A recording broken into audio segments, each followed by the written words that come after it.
Shalom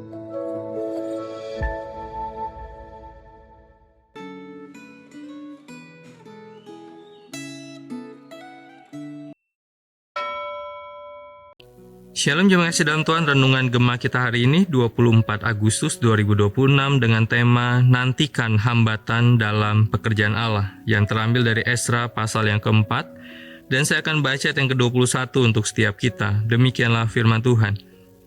Oleh sebab itu, keluarkanlah perintah untuk menghentikan orang-orang itu, supaya kota itu jangan dibangun kembali sebelum aku mengeluarkan perintah. Mari kita terlebih dahulu berdoa kepada Tuhan. Tuhan, terima kasih hari ini kami boleh kembali merenungkan firman Tuhan. Biarlah firman yang telah kami baca dan akan kami renungkan, biarlah Allah Roh Kudus menolong kami untuk menghidupi firman Tuhan sebagai panggilan kami sebagai anak Tuhan. Terima kasih Tuhan, dalam nama Tuhan Yesus kami berdoa dan bersyukur. Amin. Ketakutan orang Israel terhadap reaksi negatif bangsa-bangsa lain akhirnya benar-benar terjadi. Bangsa-bangsa lain menentang pekerjaan membangun bait suci. Kehendak Tuhan ditentang mulai dengan cara yang paling halus hingga cara yang paling kasar. Pertama, lawan orang Israel berusaha menyusup menjadi bagian komite pembangunan. Mereka menawarkan bantuan dan kemudahan, tenaga tambahan dan manfaat dari koneksi yang luas yang mereka miliki. Tetapi ada bahaya tersembunyi yang disinyalir oleh Zerubabel, Yesua, dan para kepala kaum orang Israel, sehingga mereka menolak.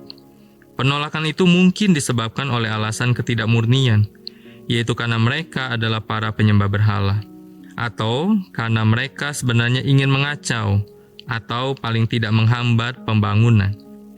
Kedua, setelah ditolak, mereka berusaha melemahkan semangat orang-orang Yehuda dan membuat mereka takut membangun. Jika hati yang teguh berhasil dilemahkan, keraguan akan muncul. Pertimbangan-pertimbangan rasional dan realistis akan mengambil alih. Akibatnya, demi mengamankan dan menyamankan diri sendiri, pilihan yang berpusat pada diri sendirilah yang dipilih.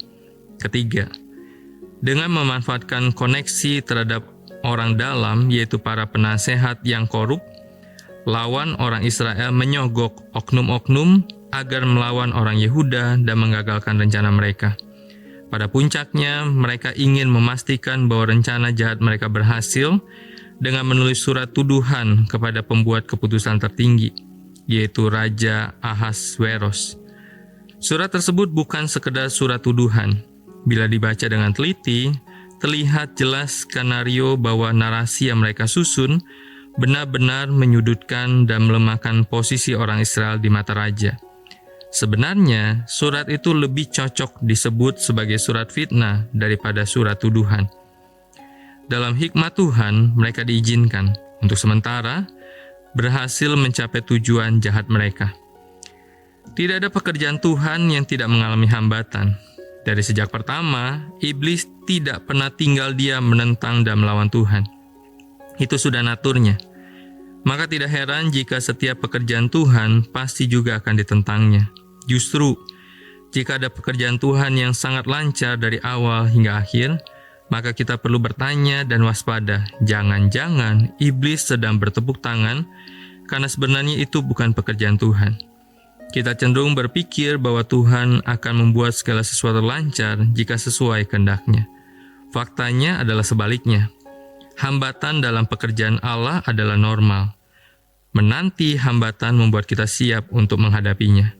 Apakah Anda siap menghadapi hambatan? Mari kita berdoa.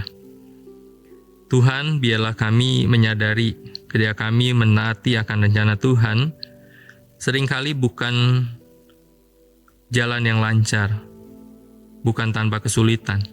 Bahkan terkadang kami mengalami banyak kesulitan dan hambatan.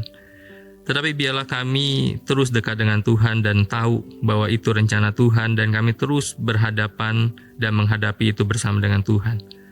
Karena kami percaya setiap hambatan itu tidak bisa menggugurkan akan rencana Tuhan yang Tuhan rencanakan untuk setiap kami. Terima kasih Tuhan, kami serahkan semua dalam tangan-Mu. Dalam nama Tuhan Yesus kami berdoa dan bersyukur. Amin. Senantiasa jaga iman kita, senantiasa jaga imun kita. Tuhan Yesus memberkati kita.